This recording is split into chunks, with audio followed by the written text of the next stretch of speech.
Hey guys, TCGLover here. I'm coming up with another video today. I've been building one of the most stupidest decks of the format. Of course, I'm pretty sure you can guess which one it is, because you know that if I was playing something like rabbits, then I would definitely make better content on my channel with like tour guides and stuff like that. So of course I don't have those amazing secret rare stuff, but I do have Inzektors. So I'm going to give a big thank you to Yugioh Musketeer, who's actually just gained quite a lot of popularity from Underworld 6667's competition.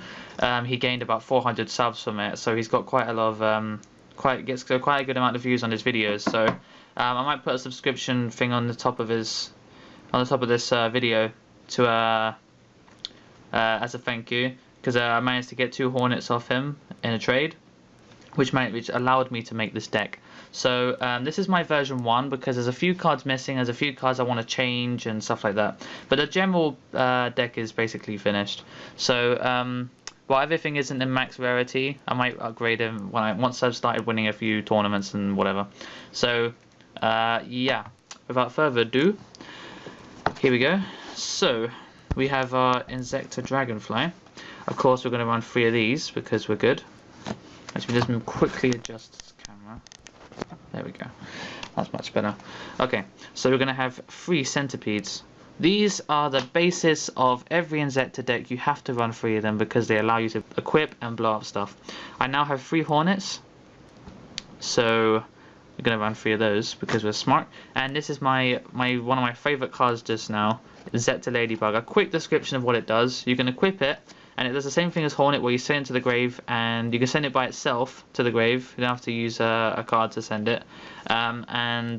It increases the level of your monster by 2, or whatever face-up monster you control, if you want to choose one of those instead.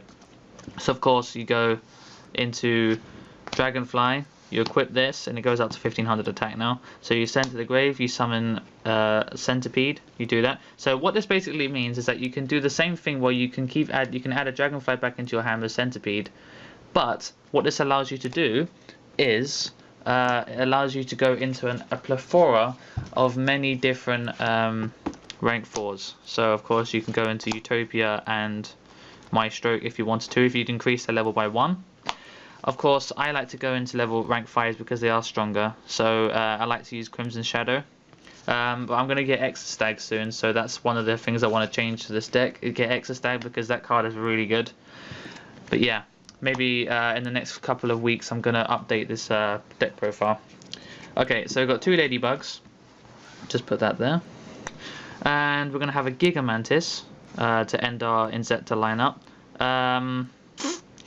Pretty busted. You know, Dragonfly pop, Centipede pop, then you get this one, and then you equip it onto to Dragonfly and you attack for 4000. That's pretty broke. 2 Armageddon Knights, one of them's super, one of them's rare because I like to do that.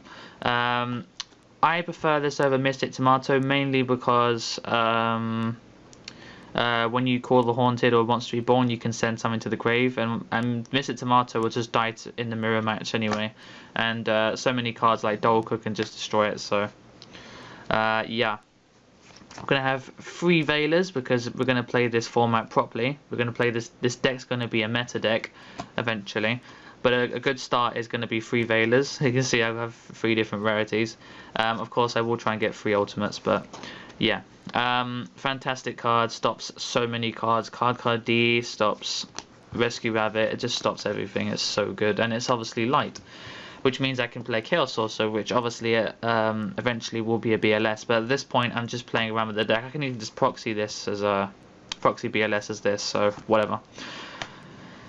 And finally Gauze, because back row hate is quite heavy these days, and you can't not run it. It's a dark. Anyway, time for our very bland spell card lineup. We're going to have some Dark Hole, we're going to have some Mind Control, because we can take their tour guides and Sankans in an overlay so they don't get their searching. Monster Reborn, Heavy Storm, and I've actually realized now that 3 MST is the way to go, because this deck falls prey to quite a lot of Fiendish Chains and stuff like that. Book of Moon, so you can reuse their effects, and so you can put their stuff so they can't exceed. 2 pots, because 2 is actually best. Even though you special summon with Dragonfly, it's really just the best thing to do. You can just search for quite a few things. Pot of Avarice.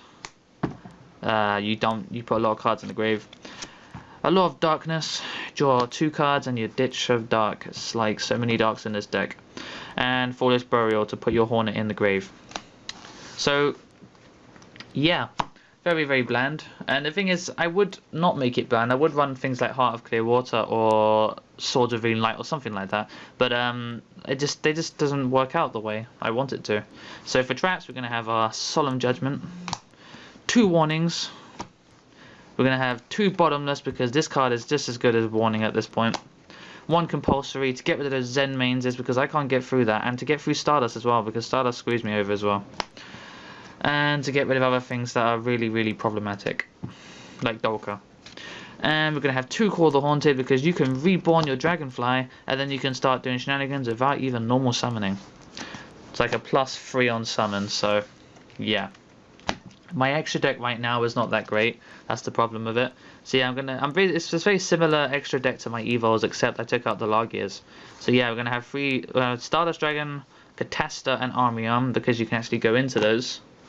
Temtempo, the Percussion Djinn. Utopia Ray. Of course, Utopia as well. And we're going to have a Maestroke, the Symphony Djinn. This card is so good. So amazingly good. It gets over so many things. Leviathan Dragon, Giga Brilliant, and a Crimson Shadow Armor Ninja. Of course, I'm going to get Zen mains as soon as I possibly can, because this deck doesn't function the same without it. It just makes sense. So, yeah, that's my deck profile. I hope you guys found it somewhat interesting. I mean, even though it's not really that interesting of a deck to play, it gets very stale in about 3 games. It does win. It wins very, very often, and I think with Inzektor Ladybug, it actually pushes it up past windups in terms of its standing in a YCS at this point. Yeah, so thanks for watching, guys. Expect some new videos soon. Thanks for watching. TCGLover out.